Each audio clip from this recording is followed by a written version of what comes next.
السلام علیکم ویورز، آج سے میں تاریخ طب کا نیا سیریز شروع کرنے جا رہا ہوں، جس میں میں تاریخ طب کے چیپٹرز کو واٹس ایپ لینگویج میں لکھ کر اس طرح سے پڑھایا کروں گا تاکہ جو نان اردو بیک گراؤنڈ سے اسٹوڈنٹ ہے ان کو آسانی ہو پڑھنے میں۔ تو چلیے شروع کرتے ہیں۔ آج ربن تبریز سے ان کی تعریف سے شروعات کرتے ہیں۔ ابوالحسن علی بن سہل ربن تبری کا شمار طبی یونانی کے مشہور و معروف اور ممتاز اطباء میں ہوتا ہے۔ اس کی شہرت کا اصل سبب اس کی تصنیف کردہ کتاب فردوس الحکمت وژڈم آف پیراڈائز ہے۔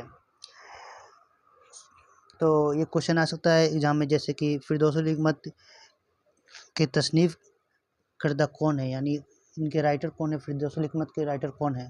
تو ربن تبری کی یہ تصنیف کی ہوئی کتاب ہے، یعنی اس کے رائٹر ربن تبری ہیں، جو کہ عربی زبان میں لکھی جانے والی طب کی پہلی کتاب ہے۔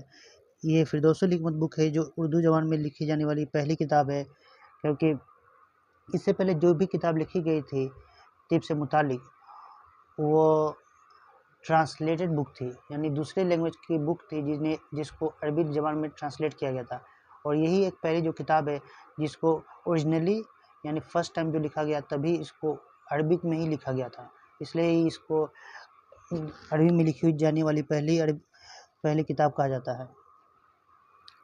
ربن تبری تبرستان ایران کے ایک علاقہ مرو میں 770 سے 780 اے ڈی کے درمیان پیدا ہوا، یعنی ربن تبری کا ایگزیکٹ ایئر نہیں پتہ ہے ان کے برتھ کا، اسی لیے یہاں لکھا ہوا ہے 770 سے لے کے 780 اے ڈی کے درمیان میں پیدا ہوا۔ وہ ایک نصرانی خاندان سے تعلق رکھتا تھا۔ نصرانی وہ ہوتے ہیں جو تاروں کو مانتے ہیں، یعنی یا پھر کہہ سکتے ہیں تاروں کو پوجتے ہیں۔ بعد میں اسلام قبول کر کے مسلمان ہو گیا۔ تقریباً 70 سال کی عمر پا کر 750 اے ڈی کے بعد اس کا انتقال ہو گیا، لیکن آج بھی یہ اپنی کتاب کے ذریعے تاریخ طب میں زندہ ہے۔ تعلیم و تربیت۔ تبری کے والد نہایت قابل انسان تھے۔ وہ حساب، فلسفہ اور طب میں ماہر تھے، چنانچہ تبری کی ابتدائی تعلیم انہی کے زیر سایہ انجام پائی، یعنی انہی کے انڈر میں ہوئی۔ انہوں نے تبری کو ایرانی ہبریو اور سریاک زبانوں میں علم طب، علم ہندسہ میں جیومیٹری اور فلسفہ کی تعلیم دی۔ بعد میں تبری اپنے وطن مرو سے بغداد چلا گیا، جہاں اس نے عربی زبان میں مہارت حاصل کی۔ اب پڑھتے ہیں فضل و کمال۔ تبری بیک وقت ریاضی، علم ہندسہ، فلسفہ اور علم طب کا ماہر تھا۔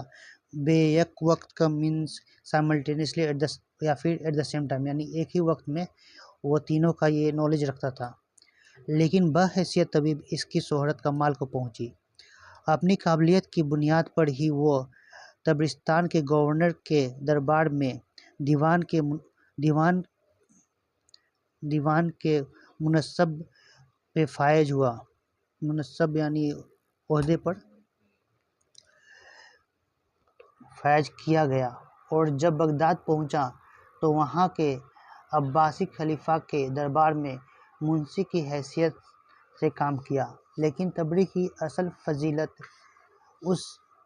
اس کی تصانیف میں جھلکتی ہے، یعنی اس کی رائٹنگ میں جھلکتی ہے، جو کہ یعنی فردوس الحکمت بک جو اس کی ہے اس میں جھلکتی ہے۔ تبری بحیثیت طبیب۔ ربن تبری نے علم کے ساتھ ساتھ عملی طور سے بھی طب کی خدمات کی اور اپنا ذاتی مطب کیا، یعنی یہ علمی صرف نالج نہیں رکھتے تھے، یعنی پڑھی ہوئی نالج نہیں رکھتے تھے، یہ ساتھ ساتھ میں عمل یعنی اپنے تجربہ یا پھر وہ کیا کہتے ہیں ایکسپیریمنٹل نالج بھی رکھتے تھے۔ ہاں، اپنا ذاتی مطلب کیا، یعنی اپنا خود کا کلینک بھی انہوں نے کھولا تھا۔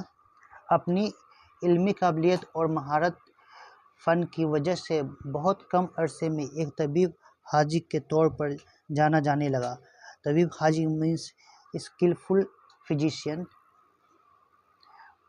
تبری بحیثیت مصنف۔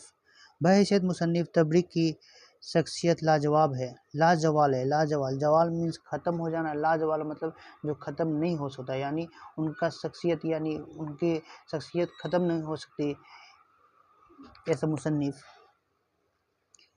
کل ملا کر اس کے نام کے آگے 14 کتابیں درج ہیں، ان میں سے ایک فردوس الحکمت ہے، جو اس قدر مشہور ہوئی کہ تبری کی عظمت کی علامت اور اس کی پہچان بن گئی۔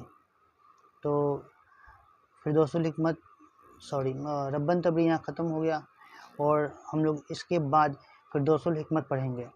تو اگر آپ کو یہ ویڈیو صحیح لگا تو آپ اس کو لائک اور شیئر کریں، اور کمنٹ میں لکھیں کہ اس طرح سے آپ کو نوٹس بنا کر چاہیے، یا پھر اس طرح سے آپ چاہتے ہیں کہ میں پڑھاؤں یا نہیں۔ اگر آپ کو اچھا لگے اور آپ نے کمنٹ کیا کہ ہاں آپ کو چاہیے، تو میں اس طرح ویڈیو اور بناؤں گا۔